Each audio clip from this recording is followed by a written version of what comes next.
तो problem set का जो क्वेश्चन नंबर 4 है, ठीक है, ये वाला पार्ट हम लोग कर रहे थे। ठीक है, इस पे ज़रा फोकस करते हैं कि इस टाइप के सवाल को आखिर किस तरीके से अटेम्प्ट किया जाता है। ठीक है ना, ओके। तो देखो, सबसे पहले ना आपको जो चीज़ लिखनी चाहिए वो लिख लेनी चाहिए गिवन। तो पहले आप अपना डेटा जो है वो गिवन डेटा लिख दीजिए। गिवन डेटा का मतलब ये नहीं होता है कि जो आपके क्वेश्चन में है आप उसको हूबहू एज इट इज़ उठा के छाप दो। थोड़ा अपनी बुद्धि का प्रयोग करते हुए, अपने डायग्राम को और स्टडी करते हुए, डायग्राम में क्या इन्फॉर्मेशन दी है क्या नहीं, उसको मतलब सिंप्लीफाइड वर्जन में लिखना। तो जैसे कि मैं क्या लिखूंगी मेरे गिवन में कि मेरे पास एक ट्राइंगल ABC है, फिर मैं कॉमा दूंगी, उसके बाद मैं लिख दूंगी BD इक्वल टू CE, और उसके बाद मैं लिख दूंगी AD इक्वल टू AE। ख़त्म हो गई कहानी, डन हो गया, बढ़िया। अच्छा, उसके बाद नेक्स्ट पार्ट में आते हैं। So next part will be what, to prove. To prove में आप लिखेंगे कि आपके पास जो ट्राइंगल ABD है वो कॉन्ग्रुएंट है ट्राइंगल ACE के। ख़त्म, बस इतना गिवन, इतना टू प्रूव। कई बच्चों को आदत होती है ये सब लिखने की कि point D and E are on side BC, ये सब अननेसेसरी की जानकारी आपको उसको नहीं देनी है। ठीक है, सो आपके अंदर ये चीज़ डेवलप होना बहुत ज़रूरी है कि क्या इम्पॉर्टेंट इन्फॉर्मेशन है और क्या इन्फॉर्मेशन इम्पॉर्टेंट नहीं है ना। चलो आगे बढ़ते हैं अपन प्रूफ की तरफ। तो सबसे पहले जिन दो ट्राइंगल्स को तुम्हें कॉन्ग्रुएंट प्रूव करना है उन्हें आप पहले ना रीड्रॉ कर लो, पूरा का पूरा नहीं, सिर्फ उनका एक छोटा सा पार्ट। ठीक है, तो मुझे किसको कॉन्ग्रुएंट प्रूव करना है, ABD। तो मैंने रीड्रॉ किया, ये रहा पॉइंट A, यहाँ से लेकर यहाँ तक ये हो गया पॉइंट B के बाद यहाँ पे आ गया पॉइंट D। ठीक है, और ये इस तरीके से यहाँ पे सिंगल डंडी, यहाँ पे डबल डंडी। दूसरा ट्राइंगल जिसे मुझे रीड्रॉ करना है वो हो गया आपका A से लेकर E, और उसके बाद E से लेकर क्या हो गया C, और इस तरीके से मैंने इन्हें ज्वाइन कर दिया। AE यहाँ पे डबल डंडी, EC यहाँ पे सिंगल डंडी, बराबर। ठीक है, अच्छा अब मैडम इसे कॉन्ग्रुएंट कैसे प्रूफ करें। बहुत सिंपल है, मैं बता रही हूँ, तुम्हें बहुत मज़ा आएगा इसको प्रूफ करने में। ठीक है, अच्छा अब ध्यान से देखो ना मैं कैसे कैसे बता रही हूँ, उनको चीज़ों को ध्यान से समझना काफ़ी ईजी है। आप इस ग्रीन वाले ट्राइंगल पे अपना पूरा ध्यान फोकस करिए।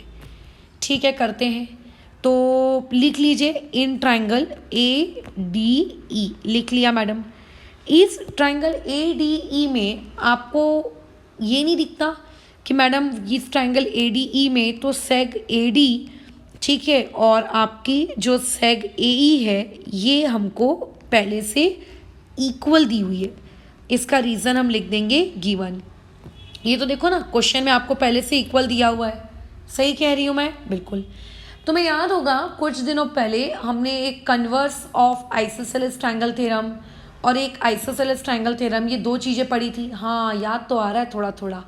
तो अगर तुम्हें याद आ रहा है कि थोड़ा थोड़ा मैंने आपको वो पुराना क्या पढ़ाया था, तो शायद आपको ये भी पता होगा कि converse of isosceles triangle theorem ये कहता है कि अगर दो साइड्स इक्वल हैं, ठीक है, कन्वर्स का हो या आइसोसेलेस ट्राइंगल थ्योरम को, कि अगर दो साइड्स इक्वल हैं तो उनके अपोजिट में जो एंगल्स हैं वो भी इक्वल होंगे। तो मैं क्या करती हूँ, यहाँ पे इसको मार्क कर देती हूँ एंगल नंबर 1, इसको मार्क कर देती हूँ एंगल नंबर 2। अपनी आत्म शांति के लिए मैं इसको एंगल नंबर 3 मार्क कर रही हूँ, और अपनी आत्म शांति के लिए मैं इसको एंगल नंबर 4 मार्क कर रही हूँ, क्योंकि AD और AE उस ग्रीन कलर के ट्राइंगल में मुझको क्या दिया हुआ है, इक्वल दिया हुआ है। तो मुझे बताओ AD के अपोजिट साइड कौन सी है, सॉरी अपोजिट एंगल कौन सा है। तो देखो AD के अपोजिट एंगल देखा देखा देखा, अरे मैडम ये तो अपोजिट एंगल कौन है, 1। तो हम लिखेंगे कि angle 1 is equal to AE के अपोजिट एंगल कौन है, 2। तो एंगल 1 इक्वल टू एंगल 2, और इसका रीज़न हम लोग दे देंगे आइसोसेलेस ट्राइंगल थ्योरम। मैं शॉर्ट फॉर्म में लिख रही हूँ, आप उसको फुल फॉर्म में लिख लीजिएगा। तो madam angle 1 equal to angle 2 proof करके आपको क्या मिला, मतलब क्या फ़ायदा क्या हुआ भाई आपका, आपने क्यों उसको इक्वल प्रूफ किया। तो देखो एंगल 1 और एंगल 2 आपको इक्वल दिए, बराबर। तो मैं एक काम करती हूँ, मैं लेट कर लेती हूँ, मैं मान लेती हूँ कि angle 1 equal to angle 2 equal to x, ऐसा मैंने लेट किया। मैंने माना कि चलो एंगल 1 की वैल्यू भी एक्स है और एंगल 2 की वैल्यू भी एक्स है।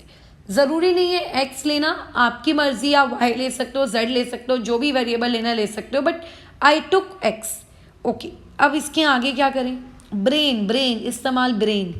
अब अगर मैं ब्रेन का इस्तेमाल करूं, हम लोगों ने ज्योमेट्री का सेकेंड चैप्टर पढ़े हैं, पैरेलल लाइंस वाला, हाँ पढ़ा है, जहाँ पे alternate angle, vertically opposite, corresponding, interior, linear pair, इन सारे टॉपिक से बातचीत किए, हाँ पढ़ा है। थोड़ा सा उस बातचीत की चीज़ को अपने दिमाग में लेकर आइए। बोलिए क्या है बातचीत? कुछ इस तरीके से है कि देखो, अगर मैं तुमसे ये कहूँ कि ये पूरी की पूरी लाइन BC एक स्ट्रेट लाइन है, तो तुम क्या एग्री करोगे? हाँ मैडम, एग्री करते हैं, वो एक स्ट्रेट लाइन है।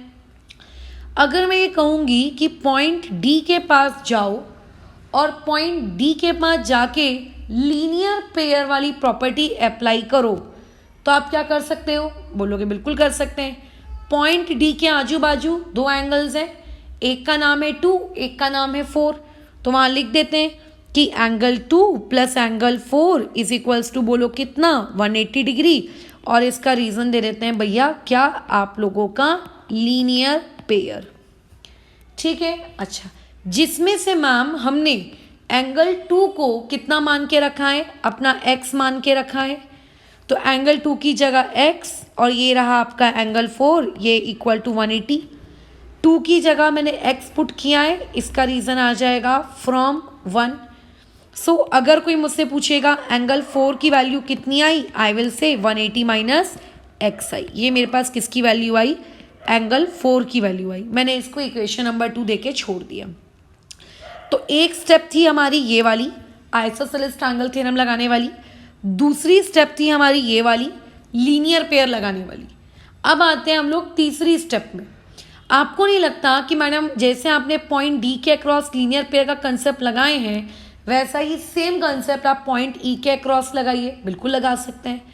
तो पॉइंट E के अक्रॉस आजू बाजू आपको दो एंगल दिख रहे होंगे, एक का नाम है 1, एक का नाम है 3।